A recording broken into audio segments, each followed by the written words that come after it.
Baby, the Edmonton Oilers clinch a playoff spot, boys. Welcome, everyone, to another episode of your OGR, and it is a clinching version of an OGR. As today, we're going to be talking about Game 50 and 51, as well as, unfortunately, I missed the other day's OGR, as I had butterfingers yesterday. I dropped my camera when I was setting up the tripod, and the camera dropped on the ground. It broke the lens. Fortunately, it didn't break the camera. The lens is, broken. I can't really do anything about that, but I will be able to get a new lens here in a little bit. So we'll have to deal with the iPhone for a little bit, which will be okay. I'll do iPhone for the OGRs, and then when I do like my video game videos, I will most likely just won't do any webcam for a little bit while I try to get my camera fixed, because I don't mind dealing with the phone, but it's only good in a couple angles, and this one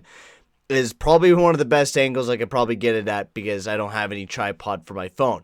So let's stop babbling about, my phone and my problems here with, my camera and how I dropped it. We won't get into that too much. I've already been pretty cranky about it as it is. I'm pretty happy about it now that I'm going to be able to get a new one anyways. It's unfortunate. But anyways, let's get to the talking about these games, baby. We have two games. The Edmonton Oilers walked away with both of the wins. Won 5-3, and then the one tonight was 4-1.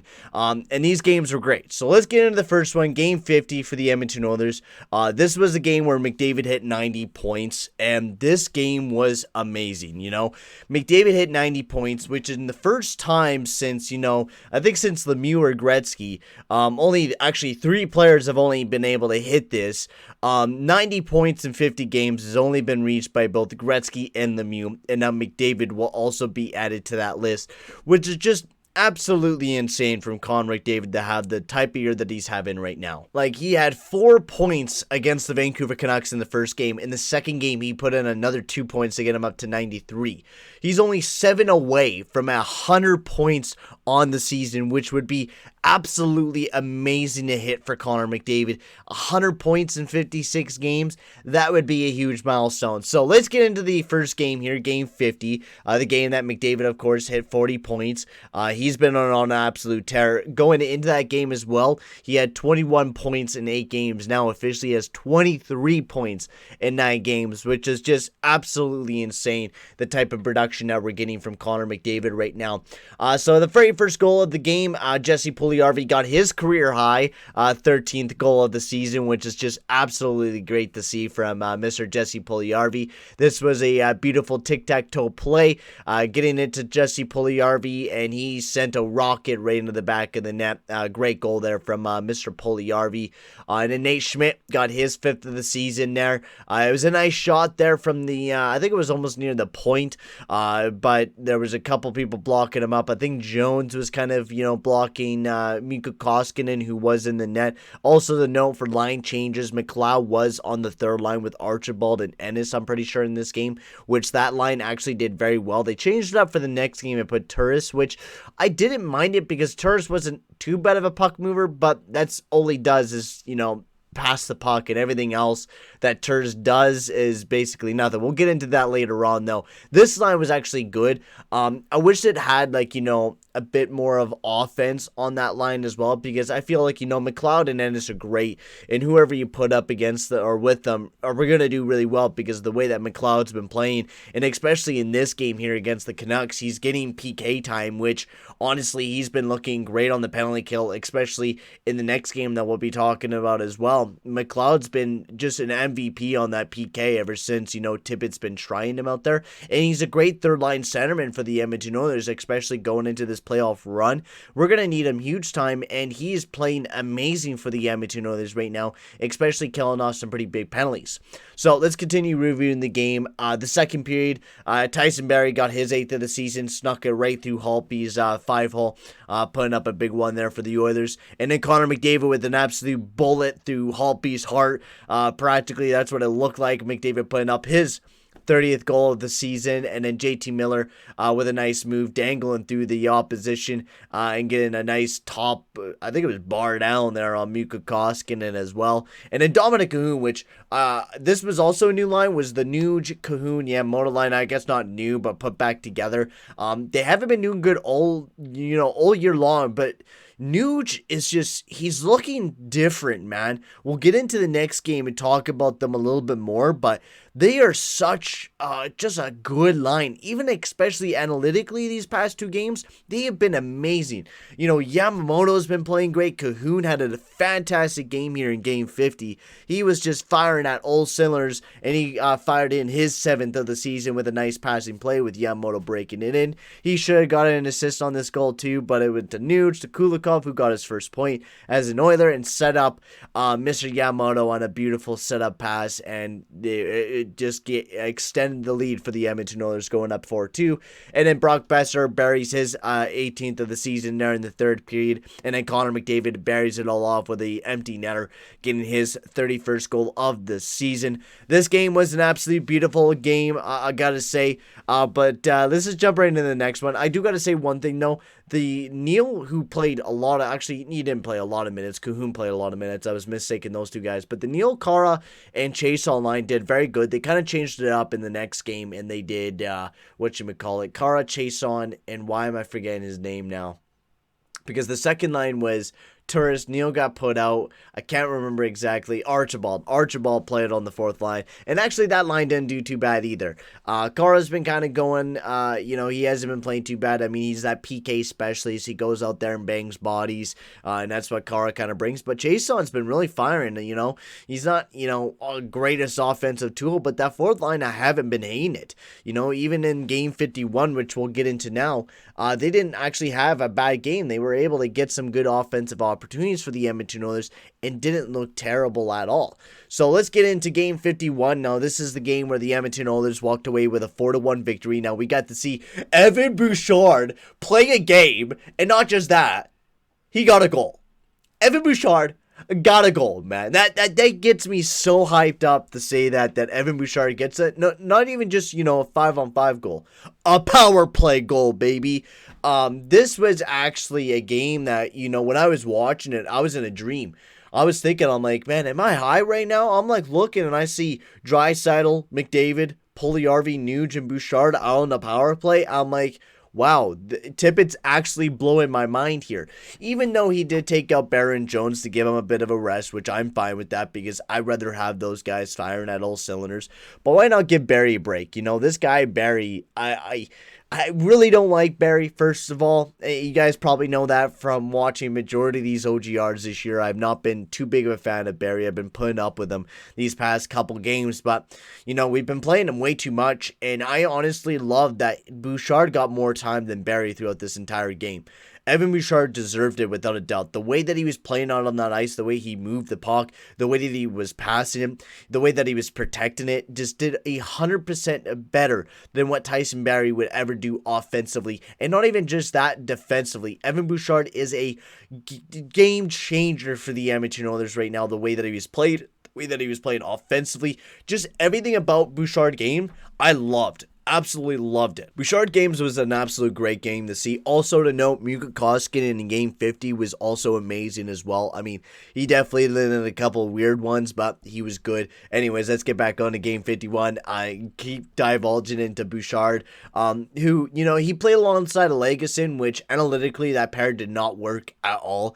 Legason actually had a very, very poor night, but Bouchard was absolutely amazing. I think he had a 6% goals for, I think his expected goals for were. I think something like that tonight. I can't exactly remember, don't mark my words, but analytically, no matter which way you put it, he looked amazing last night, and the way that he was playing offensively and defensively is just a great showing of what we got coming up the pipeline with Bouchard and Barrett up that right side. I am super, super excited. If we get Larson, just think, Barrett, Bouchard, Bear, and Larson as your 3 right-handed defensemen is lethal. We've been asking for a right-handed defenseman forever, and we finally got one here in Evan Bouchard, who's been absolutely looking amazing. So let's get into the review of the entire game. Brock Besser got the first goal of the game 34 seconds in.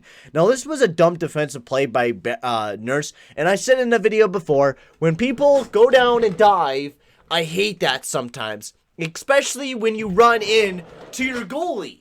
You don't run into your goalie.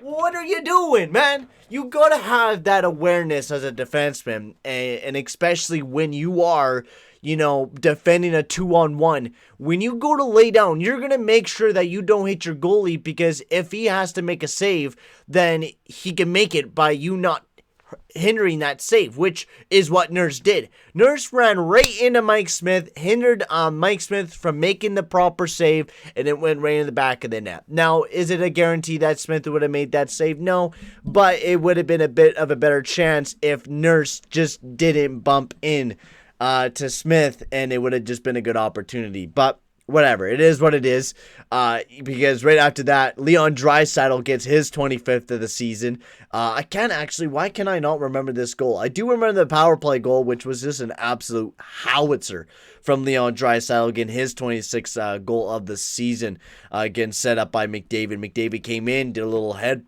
deke, and shot it right over to Draisaitl. Draisaitl just shot an absolute howitzer.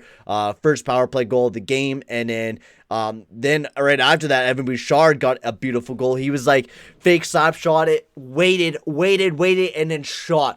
And I mean, the kid blew my mind when he scored this goal, because first of all, I'm looking at patience, and I'm looking at the way he's playing out on that power play and the way that he reads it, right? You look at Tyson Barrie. Barrie just fires it, doesn't look at it, doesn't, take a second to maybe move into a different spot.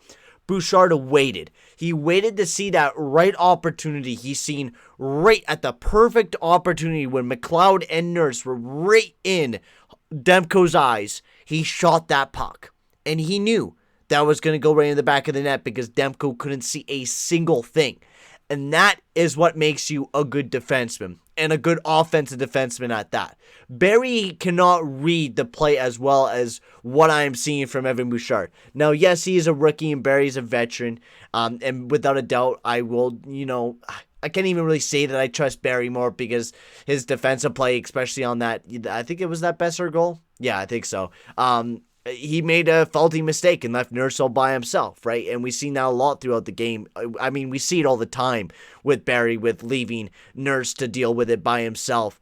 But the way that Bouchard scored that goal was absolutely amazing, getting his second goal of the season and a big power play marker for the Oilers, putting us up 3-1. And then Darnell Nurse caps it off with his 16th goal of the season with a nice pass there from Archibald. We were able to get a nice break. Archibald made a nice defensive play, made a nice pass over to Nurse, and got his 16th of the season.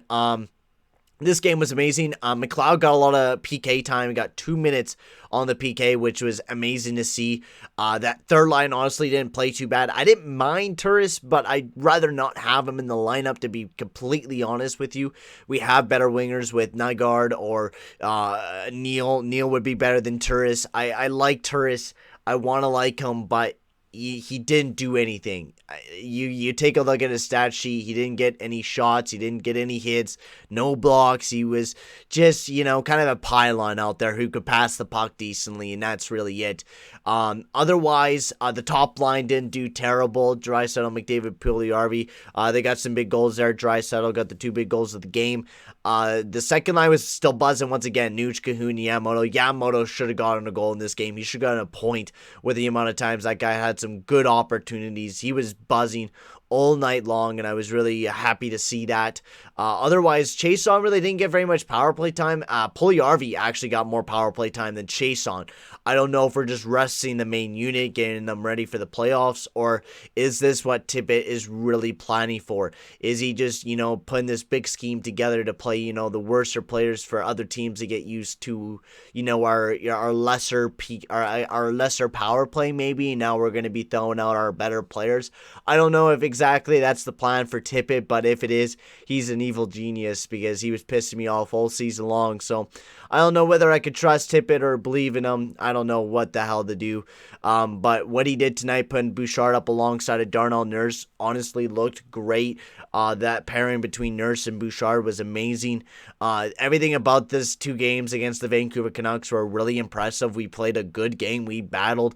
We weren't playing so great in the first period against the Canucks here in game 51, but we were able to battle back and, put up 4 big goals and walk away with the W.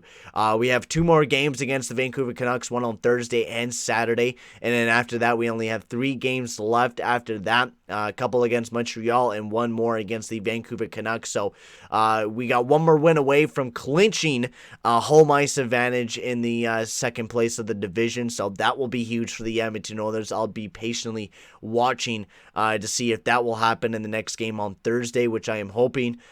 Keep it up, Oilers. I mean, I've been liking the way that the team's been playing. It's getting me excited for playoff hockey, and I'm hoping you guys are just as excited as me. And I hope you guys enjoyed this long episode of an OGR, because this certainly was a long one as we reviewed both game 50 and 51. I should be able to review the rest of the games of the year. I should be able to. I just got to make sure I keep my schedule all cleared up and not break my camera or anything like that again.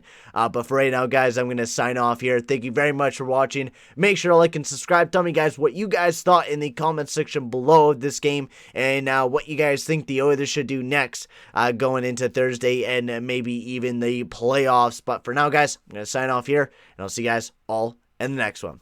Adios, amigos.